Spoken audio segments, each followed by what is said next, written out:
5445 гледачи, граѓани, читатели досега ја отвориле анкетата 13 величествени на нашиот портал radiopela.mk и веруваме дека голем дел од нив го дале својот глас за луѓето и компаниите кои се предложени во нашата анкета 13 величествени по повод веќе традиционалната манифестација што ја организира Радио Пела.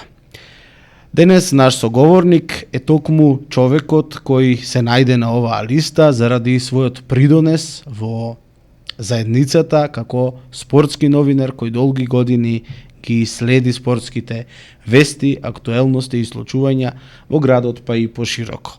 Наш соговорник е Зоран Игески. Добре дојдовте. Добар ден, добро ве најдов. Ви благодарам за поканата, за учеството во вашата емисија.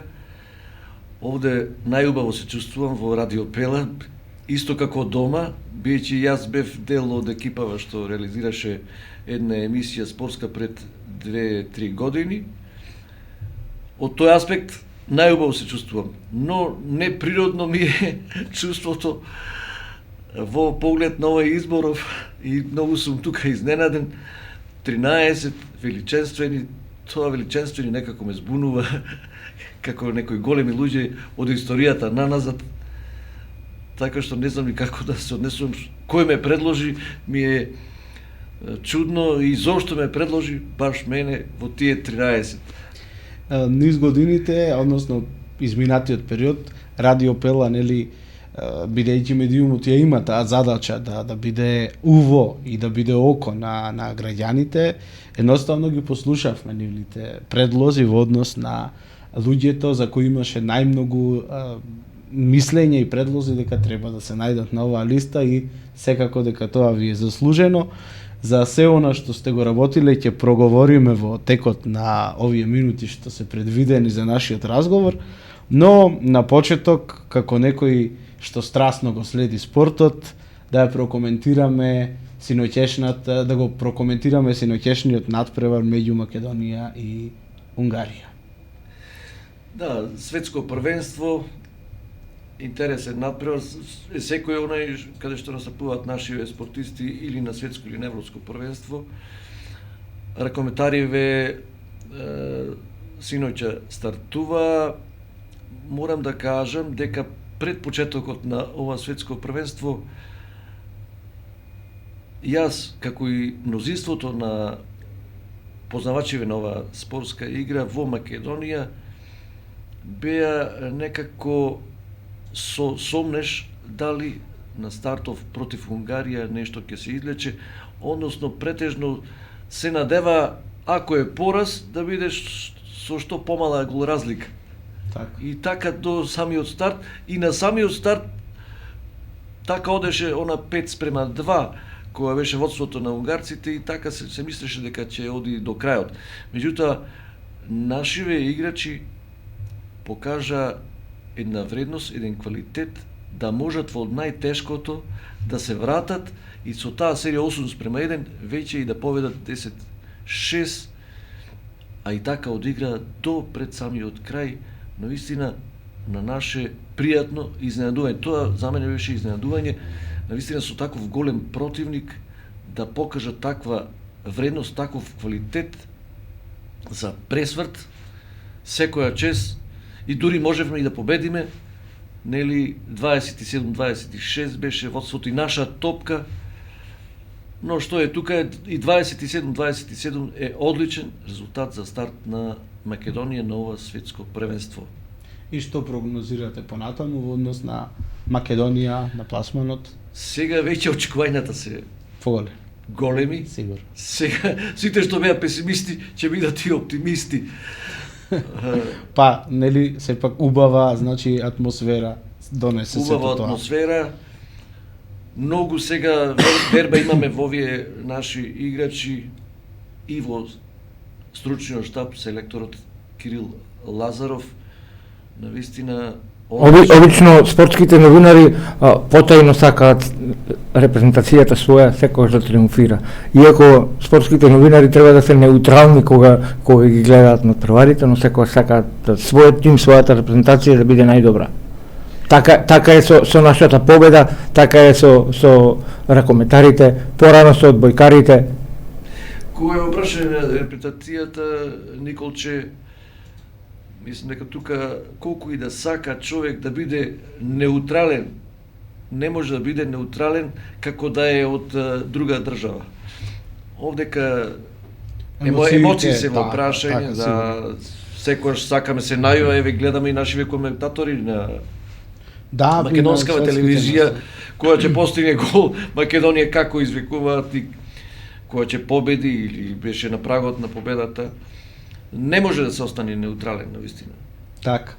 А во однос на ракометот во Прилеп, еве постои некоја најава дека ќе се случи ревитализација на универзалната сала како што нам ни е позната и дека ќе се подобрат условите за да можат ракометарите во соодветни услови да тренираат, но сето тоа нели да резултира и со нивни подобри услови. Како гледате на таа иницијатива? Филип, последен надпревар каде што играле ракометариве, сега беше пред неколку години, меѓутоа тоа беше еден или два надпревари, мислам дека се одиграа и толку пак се вратија во училишнава сала, каде што играат веќе 10 години, можеби тука некаде, можеби и повеќе. Така. По откажувањето на спонзорството на Жито Прилеп, спонзорство на женската ракометна екипа Жито Прилеп што беше одлична екипа, меѓутоа кратко траеше 4-5 години тука некаде и тогаш универзалната сала се викаше спортска арена Сонце, заради тоа по заминувањето на спонзорот Ѓорѓ Атанасовски, тогаш настана криза со инфраструктурава, бидејќи спортската сала Македонија и таа не е во употреба, и така се случи нешто неочекувано. Професионална екипа како што е ракометнава екипа на Прилеп, а секако тука треба да кажем дека постои женска екипа Деспина, тие две екипи да играат во училишна сала. Тоа не е соодветно. Прилеп, да се вратиме 50 години можеби наназад, играле екипиве во универзална сала, подоцна и неколку години подоцна и во спортска сала Македонија. Тоа биле две сали, толку мал град, немало или реткост била и во поранешна Југославија. И ние сме биле презадоволни кога се играло во тие сали со многу публика, прекрасен амбиент, што тоа не може да се случи во една мала сала, училишна сала, сепак од Ристински Ричко. Значи, според ова, потребна му е на градот, така оценувате? Најпотребна. И според локацијата, во центарот на градот е универзалната сала. Така е. Ова училишна сала е на периферијата и така што и мал, капацитетот е мал. Ништо не е според стандардите. А сега од ракомет да се префрлиме на фудбал, ако кога станува збор за фудбал и победа, јас прашањето ќе му го препуштам на Николче. Едноставно, човек кога ја сака својата победа не треба да биде спортски новинар, треба да биде прилепчанец. Така и со Зоки, јас знам многу постови, многу напишани текстови, многу историјат за победа. Многу поминала победа, се намачила, се кренала, паднала, пак се кренала, пак се паднала, многу падови, многу возвишенија, многу позитивни резултати. Што ти остави впечаток од таа победа некогаш, а што треба да се направи со оваа победа сега? Сега треба да се навратиме многу далеко одамна за победа. Во кратки црти. Да. Победа играла со големи екипи, играла на меѓународна сцена, сега победа игра некаде во втората лига, која што втора лига во некои други земји може да се пресмета како уште пониска лига. Да, Николче, пред неколку месеци се слушнав со еден човек во Белград што живее, значи во Србија, се вика Момчило Мома Илич, беше тренер на Победа 80-81, значи ова е многу одамна. И јас не знаев дали е жив тој човек. Сега има 90-91 година тука некаде.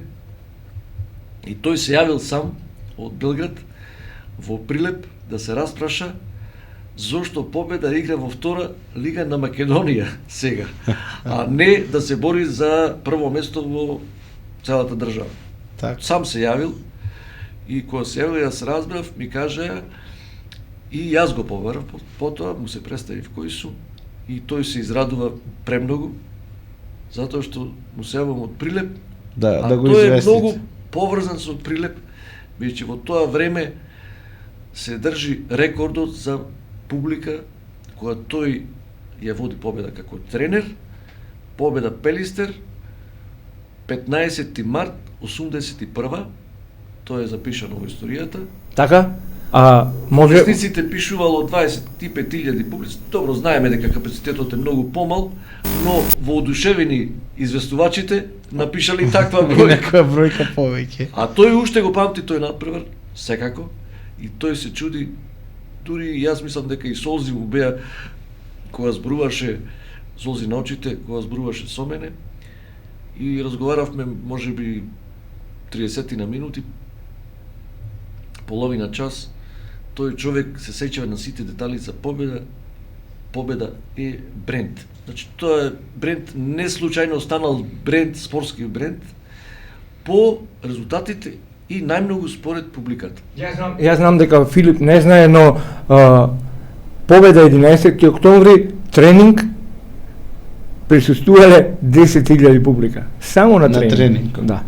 Сега Николче што рече дека Победа треба да ја сака секој што е прилепчанец, нели? Секој што е љубител на фудбал. Без разлика, кога станува збор за некаков спортски успех во нашава држава, мислам дека секој што има чувство кон татковината едноставно се чувствува гордо, без разлика дали го следи спортот или не.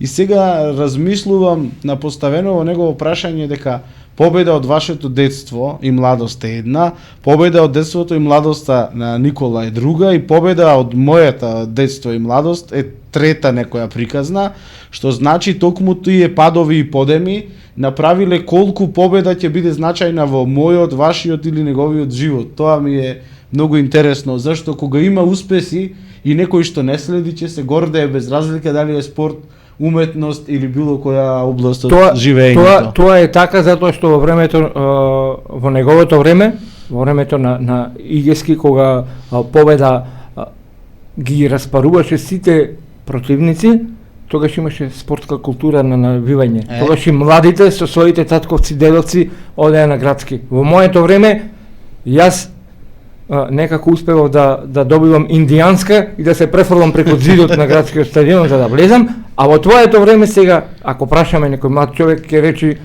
дедо ми и татко ми не одат на фудбал. Зошто да одам јас? Да. И затоа што тие резултати едноставно ги нема тие тимови. Еве, јас сум бил само еднаш што ми ја гледал Победа, пред да се случи оној колапс, нели, пред неколку години. Бев во Победа против Пелистер, кога играше, ете, тоа е моје искуство. И како беше резултатот? Не ни се сеќавам, бев основно некаде и не можам да се сетам. Изгубивме, Победа изгуби од Пелистер. Од прилика која година? А ова е бев основно, значи тоа е некаде 2006-2007. Значи станува збор за прва лига на Македонија. Тогаш беше шампион Победа 2007 година. Ако станува збор, втор пат шампион, значи трет трофеј. 2002 беше победник на купот, 2004 и 2007 се двете единствени титули. Значи тогаш веројатно а за колапс веројатно сакаше да кажеш од оние казни од УЕФА што беа. Па таа празнина едноставно, иако не сум нити кога бев дете, нити сега не го следам спортот, значи како тема. Не сум спортист и не следам многу околу спортот, меѓутоа тогаш некако за таквите нешта како да се подразбираше дека тоа градот празнува и дека кој и сака и не сака сите одат. Да се доживее таа еуфорија.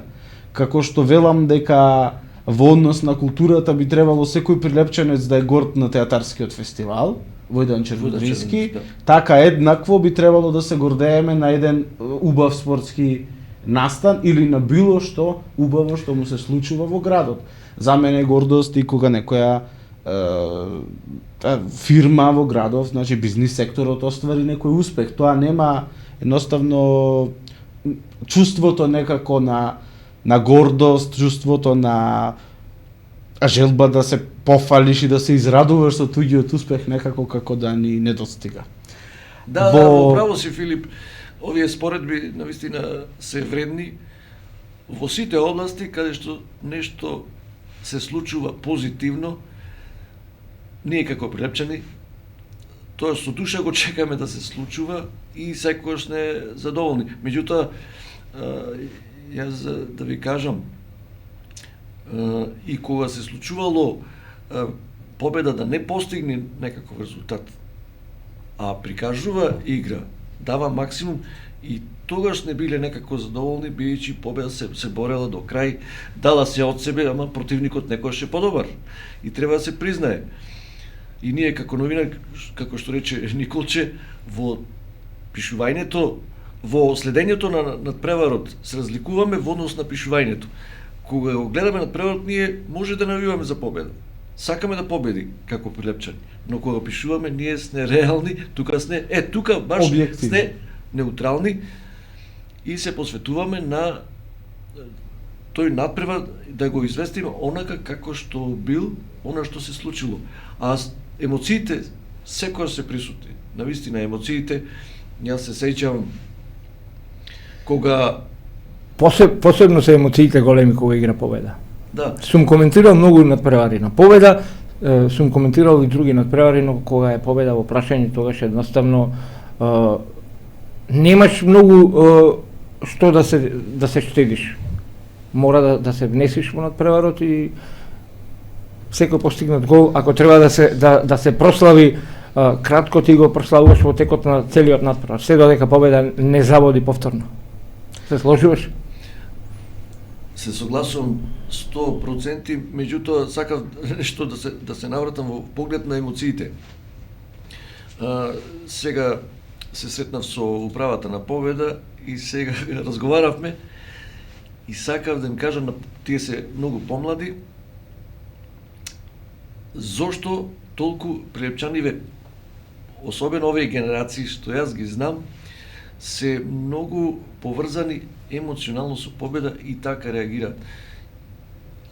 Кога победа победувала, цела недела се радосни, со задоволство. Тој што е ученик учи, тој што студира, значи му оди студирањето и тој учи, или работникот повеќе има желба за работа. Так. А пак обратно, кога победа имала несреќни порази, тогаш биле тажни. Јас сум видел луѓе каде што плачат и јас сум плачал со нив. Сега на некој му е чудно како може човек да плачи за спортски настан, за спортски клуб, како што е победа. И мене ми се случувало тоа. 88 година, ќе спомнам, таа е далечна многу. Тоаш победа се бореше за да влезе во прва лига на Југославија.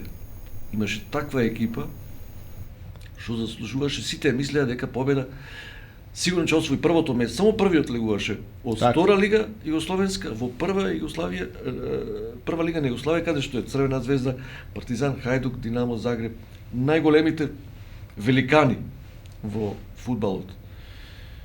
Меѓутоа победа, иако беше едно време на првото место, сепак пролетта одлучил градов, општината, дека е многу скапо ако победа влези во таа прва лига, ќе патува до Словенија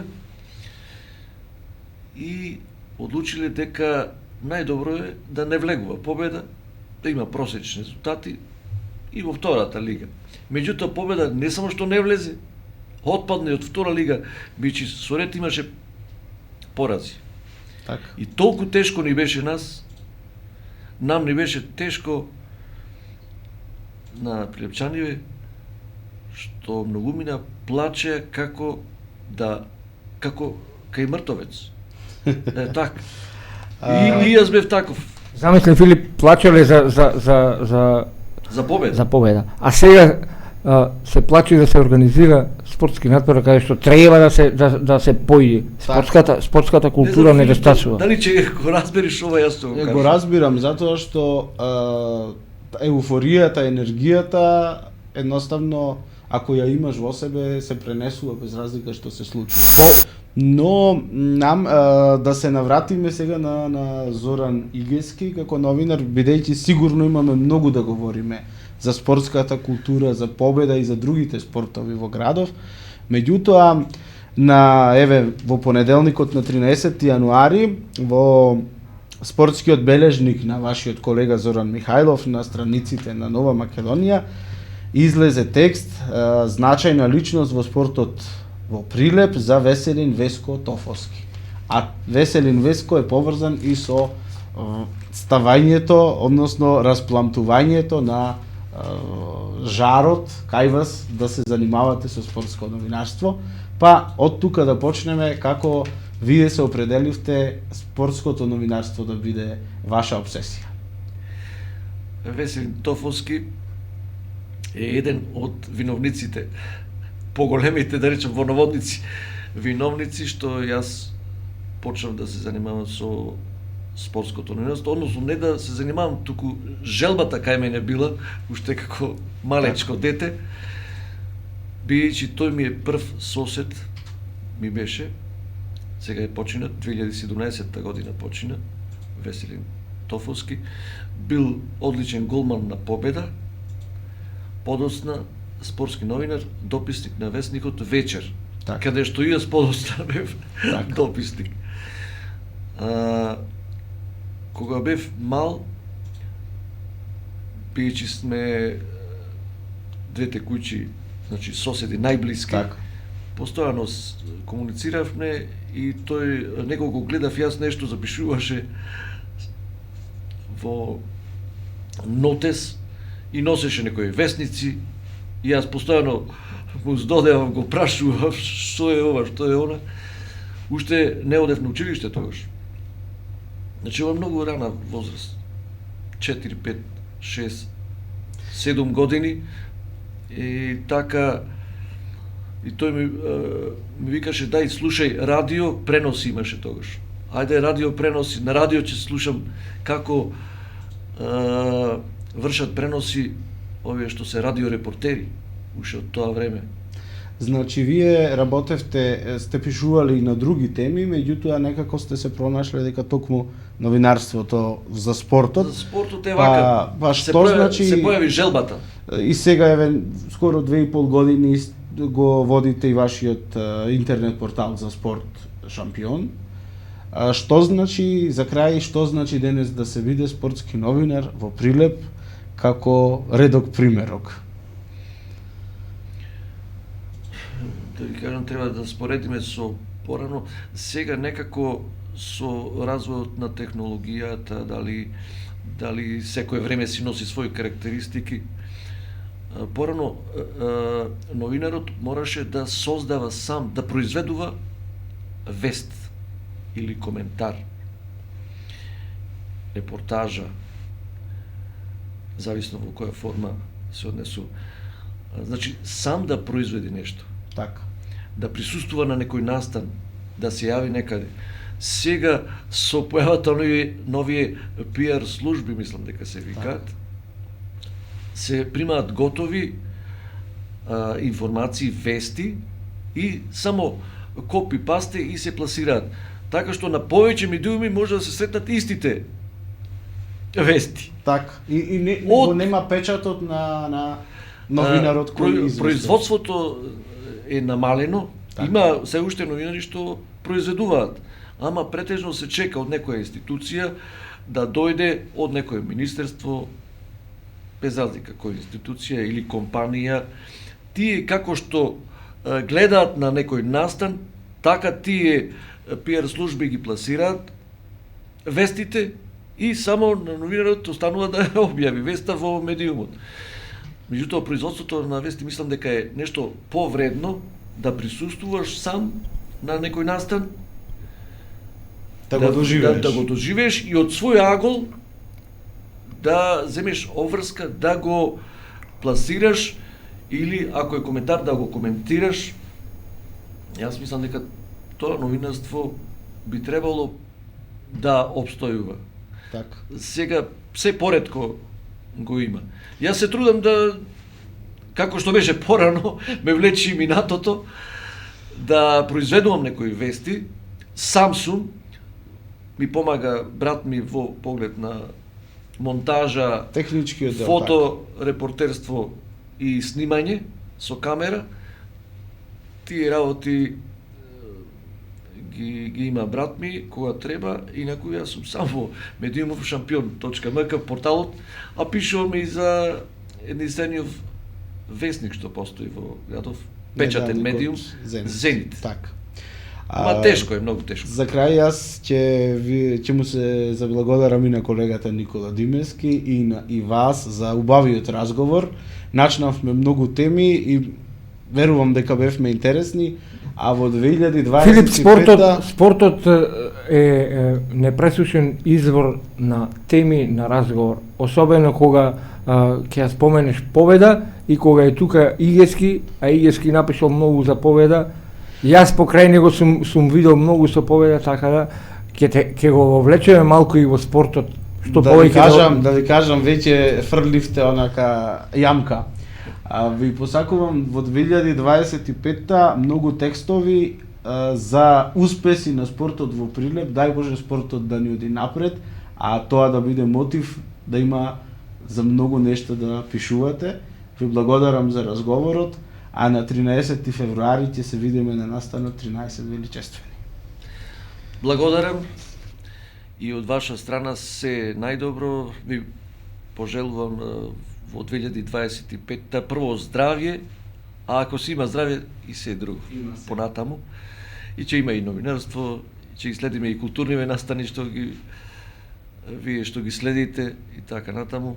А за спортот покрај мене и покрај Николче можеме со тебе, Филип, да разговараме до вечер, а може и подалеку, нема крај. Значи идеја за Една со друга тема се надоврзуваат. А значи идеја за емисија спортски маратон, еве. Така. Така. Одлично име, одличен наслов. Спортски маратон. Го следевте интервјуто со спортскиот новинар Зоран Игески. Останете со програмата на Радио Пела.